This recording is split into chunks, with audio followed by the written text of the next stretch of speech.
जय श्री कृष्ण।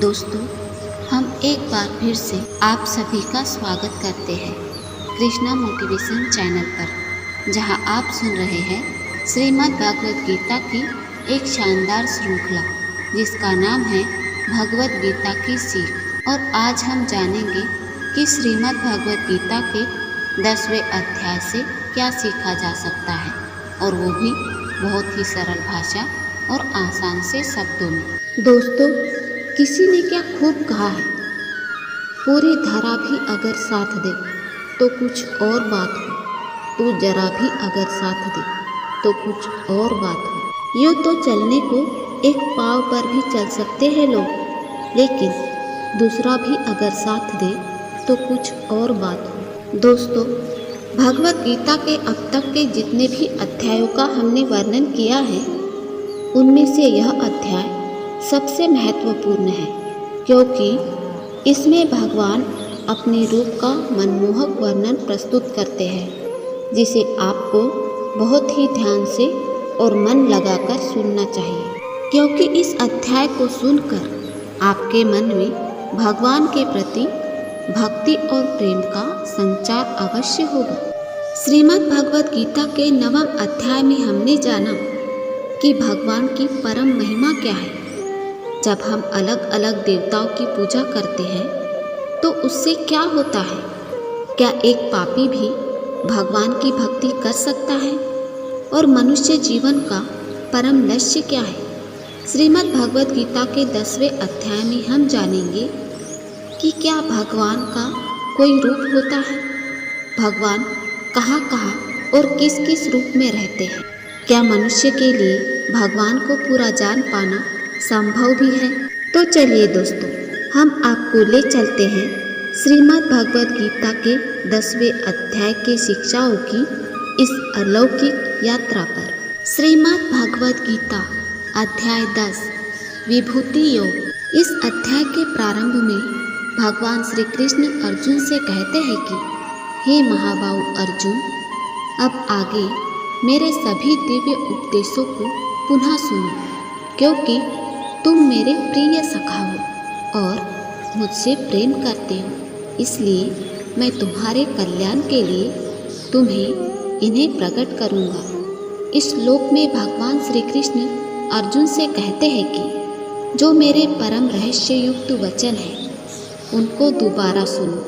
दोबारा इसलिए सुनने के लिए कहते हैं क्योंकि जब तक भक्त उस आखिरी लक्ष्य तक नहीं पहुँचते, परम धाम तक नहीं पहुँचते, तब तक भक्त के गिरने का, लड़खड़ाने का खतरा बना रहता है। और जो बीच बीच में समस्याएं आती हैं, उनसे भगवान अपने भक्त को पूरी तरह से सचेत रखना चाहते हैं। भगवान कहते हैं, मेरे जन्म को कोई नहीं जानता, ना ही स्वर्ग के देवता और ना ही महान ऋषि मुनि मेरी उत्पत्ति या वैभव को जानते हैं, क्योंकि मैं ही सभी देवताओं और महान ऋषि मुनियों की उत्पत्ति का उद्गम हूँ। इस अध्याय में भगवान श्री कृष्ण ने अपने भव्य और दीप्तिमान महिमा का वर्णन किया है, जिससे अर्जुन को भगवान में अपना ध्यान केंद्रित करने में सहायता मिल सके। 9वें अध्याय में श्री कृष्ण ने भक्ति योग या प्रेममय भक्ति की व्याख्या करते हुए अपने कुछ वैभवों का वर्णन किया था। यहाँ इस अध्याय में वे अर्जुन के भीतर श्रद्धा और भक्ति को बढ़ाने के प्रयोजन से अपनी अनंत महिमा का पुनः वर्णन करते हैं। श्री कृष्ण बताते हैं कि वे सृष्टि में प्रकट प्रत्येक अस्तित्व का स्रोत है। मनुष्यों में विविध प्रकार के गुण उन्हीं से उत्पन्न होते हैं। 7 महर्षि, 4 महान ऋषि और 14 मनुओं का जन्म उनके मन से हुआ, और बाद में संसार के सभी मनुष्य इनसे प्रकट हुए, जो यह जानते हैं कि सबका उद्गम भगवान है। वे अगाध श्रद्धा के साथ उनकी भक्ति में तल्लीन रहते हैं। ऐसे भक्त उनकी महिमा की चर्चा कर पूर्ण संतुष्टि एवं मानसिक शांति प्राप्त करते हैं और अन्य लोगों को भी जागृत करते हैं, क्योंकि उनका मन उनमें एकीकृत हो जाता है। इसलिए भगवान उनके हृदय में बैठकर उन्हें दिव्य ज्ञान प्रदान करते हैं ताकि वे उन्हें सुगमता से प्राप्त कर सके। श्री कृष्ण से यह सब सुनकर अर्जुन कहते हैं कि उन्हें पूर्ण रूप से भगवान की सर्वोच्च स्थिति का बोध हो गया है और वह यह घोषणा करते हैं कि भगवान श्री कृष्ण संसार के परम स्वामी हैं। फिर वह भगवान से विनम्र अनुरोध करते हैं कि वे पुनः अपनी अनुपम महिमा का और अधिक से अधिक वर्णन करें, जिसका श्रवण करना अर्जुन के लिए अमृत के सेवन करने समान है। श्री कृष्ण प्रकट करते हैं क्योंकि वे ही सभी का आदि, मध्य और अंत है, इसलिए सभी अस्तित्व उनकी शक्तियों की अभिव्यक्ति है। वे सौंदर्य, वैभव, शक्ति, ज्ञान और समृद्धि का अनंत महासागर है। जब हम कहीं किसी असाधारण ज्योति को देखते हैं जो हमारी कल्पना को हर्षोन्माद कर देती है और हमें आनंद में निमग्न कर देती है, तब हमें उसे और कुछ ना मानकर भगवान की महिमा का सुलिंग मानना चाहिए। वे ऐसे विद्युत ग्रह के समान है जहाँ से मानव जाति के साथ साथ ब्रह्मांड के सभी पदार्थ अपनी ऊर्जा प्राप्त करते हैं। तत्पश्चात शेष अध्याय में भी उन सभी श्रेष्ठ पदार्थों, व्यक्तियों और क्रियाओं का मनमोहक वर्णन करते हैं जो उनके विशाल वैभव को प्रदर्शित करते हैं। इस प्रकार से वे यह कहकर इस सुंदर अध्याय का समापन करते हैं कि उन्होंने अभी तक अपनी जिस अनुपम महिमा का वर्णन किया है उसमें उनकी अनंत महिमा के महत्व का अनुमान नहीं लगाया जा सकता, क्योंकि वे ही अनंत ब्रह्मांडों को अपने दिव्य स्वरूप के एक अंश के रूप में धारण किए हुए हैं।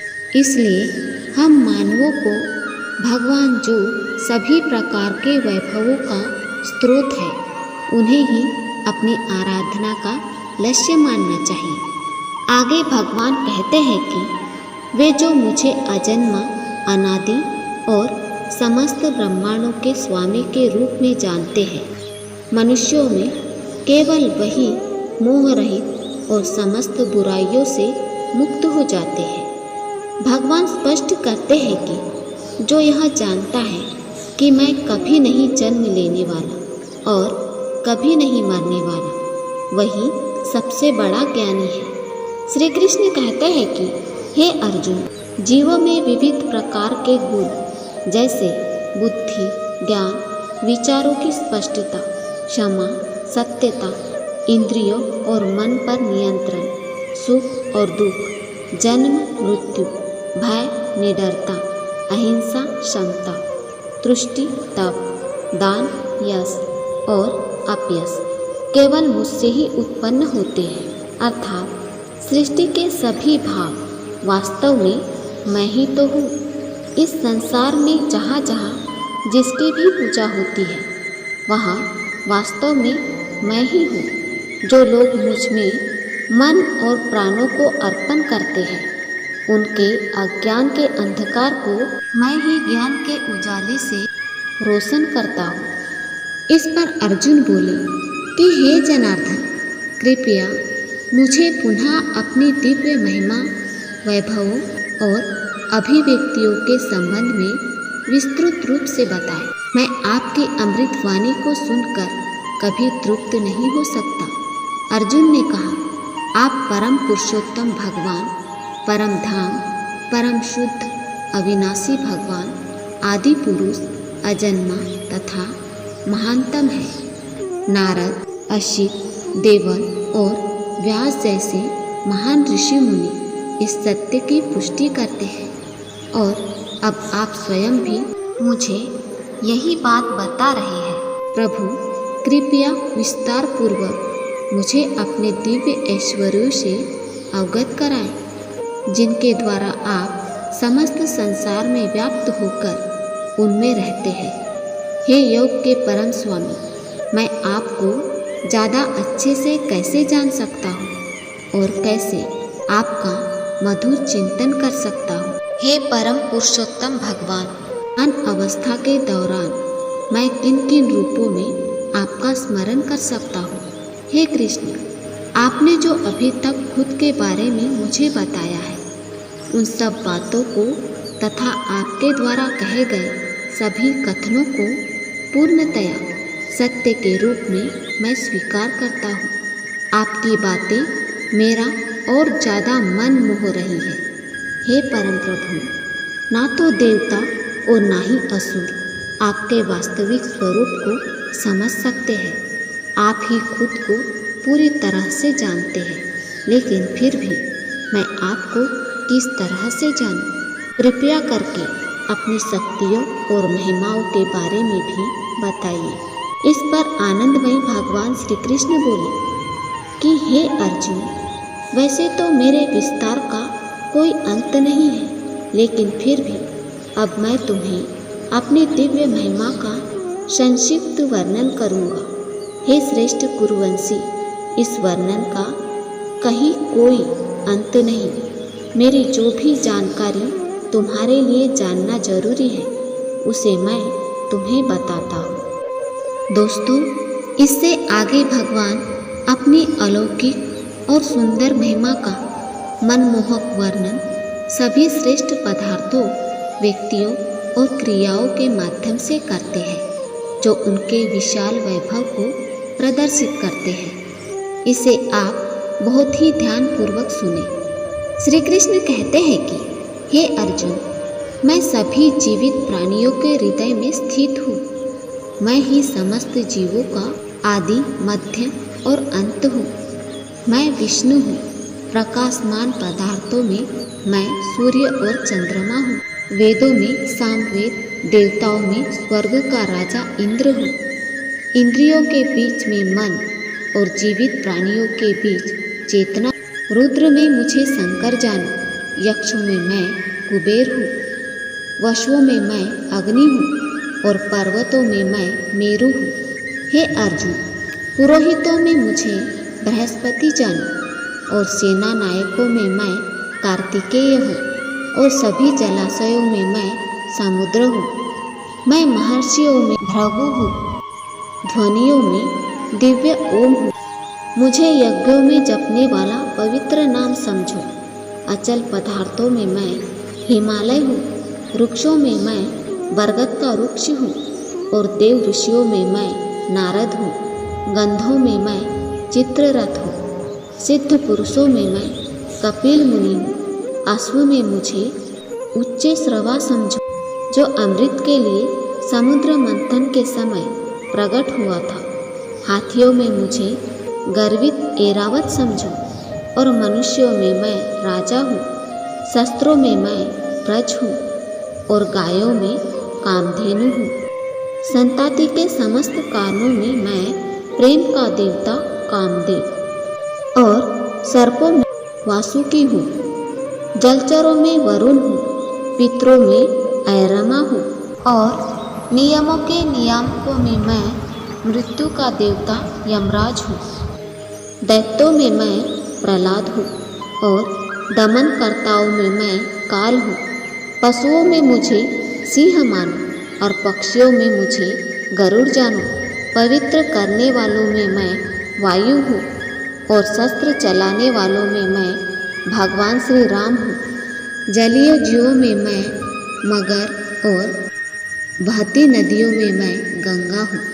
हे अर्जुन, मुझे समस्त सृष्टियों का आदि, मध्य और अंत जानो। सभी विद्याओं में मैं अध्यात्म विद्या हूँ और सभी तर्कों में मैं तार्किक निष्कर्ष हूँ। मैं सभी अक्षरों में प्रथम अक्षर ओमकार हूँ और व्याकरण के समास का द्वंद समास हूँ। मैं शाश्वत काल हूँ और सृष्टियों में मैं ब्रह्मा हूँ। मैं सर्वभक्षी मृत्यु हूँ और आगे भविष्य में होने वाले अस्तित्व को उत्पन्न करने वाला मूल मैं ही हूँ। स्त्रियों के गुणों में मैं कीर्ति, समृद्धि, मधुरवाणी स्मृति, बुद्धि, साहस और क्षमा हूँ। सामवेद के गीतों में मुझे बृहत साम और छंदों में मुझे गायत्री मंत्र समझो। मैं 12 मासों में मार्गशीर्ष और ऋतुओं में पुष्प खिलाने वाली बसंत ऋतु हूँ। समस्त छलियों में मैं जुआ हूँ और तेजस्वियों में मैं तेज हूँ। विजेताओं में विजय हूँ। संकल्पकर्ताओं का संकल्प और धर्मात्माओं का धर्म हूँ। भृति योग ऋषि वंशियों में मैं कृष्ण और पांडवों में अर्जुन हूँ। ऋषियों में मैं वेदव्यास और महान विचारकों में शुक्राचार्य हूँ। अराजकता को रोकने वाले साधनों के बीच न्यायोचित दंड और विजय की आशंका रखने वालों में मैं उनकी उपयुक्त नीति हूँ। रहस्यों में मौन और बुद्धिमानों में उनका विवेक हूँ। मैं सभी प्राणियों का जनक बीज हूँ, क्योंकि कोई भी चर या अचर मेरे बिना नहीं रह सकता। हे शत्रु विजेता, मेरी दिव्य विभूतियों का कोई अंत नहीं है। मैंने जो भी तुमसे कहा यह मेरी अनंत महिमा का सिर्फ संकेत मात्र है। तुम जिसे सौंदर्य, ऐश्वर्य या तेज के रूप में देखते हो उसे मेरे से उत्पन्न किंतु मेरे तेज का ईशुलिंग मानो। दोस्तों, इस अध्याय के अंतिम श्लोक में भगवान कहते हैं कि हे अर्जुन, इस प्रकार के विस्तृत ज्ञान की क्या आवश्यकता है? मुझे पूरा जानना तुम्हारे लिए किसी काम का नहीं है। केवल इतना समझ लो कि मैं अपने एक अंश मात्र से सकल सृष्टि में व्याप्त होकर उसे धारण करता हूँ। अर्थात यह संसार तो मेरे एक छोटे अंश मात्र से ही चलता है। दोस्तों, इस अध्याय में आप जान गए होंगे कि ऐसी कोई जगह नहीं है जहाँ पर भगवान ना हो। और श्री कृष्ण ने यह भी कहा है कि अर्जुन को ना तो ईश्वर को पूरा जानना जरूरी है और ना ही वह पूरा विस्तार से भगवान को जान पाएंगे। दोस्तों, इसको आप अपने जीवन में इस तरह से जोड़कर देखें कि जैसे भगवान ने कहा कि मैं अनंत हूँ और तुम उतना ही जानो जितना कि तुम्हारे लिए जरूरी है। ठीक उसी प्रकार से हमें भी अपने जीवन में उन चीज़ों को जानने में अपनी ऊर्जा और समय व्यर्थ नहीं करना चाहिए जिनका जानना हमारे लिए जरूरी नहीं होता। सिर्फ हमें इतना ध्यान रखना होता है कि ऐसा कौन सा ज्ञान है जो हमें अपनी मंजिल तक पहुंचाएगा, अपने लक्ष्य तक पहुंचाएगा। सिर्फ हमें इतना ध्यान रखना होता है कि ऐसा कौन सा ज्ञान है जो हमें सिर्फ उतना ही ज्ञान अर्जित करके अपने कर्म में लग जाना चाहिए। इधर उधर की बातों में पड़कर विचलित नहीं होना चाहिए। दोस्तों, आशा है आपको श्रीमद् भगवद गीता के 10वें अध्याय की यह सरल व्याख्या जरूर पसंद आई होगी। इस अध्याय से आपने क्या सीखा हमें कमेंट करके जरूर बताएं। अगर इस वीडियो में हमसे कोई भी त्रुटि या गलती रह गई हो तो हम क्षमा प्रार्थी हैं। मिलते हैं जल्द ही श्रीमद् भगवद गीता के 11वें अध्याय की ऐसे ही आसान और सरल व्याख्या के साथ। अपना ख्याल रखिएगा। जय श्री राधे कृष्णा।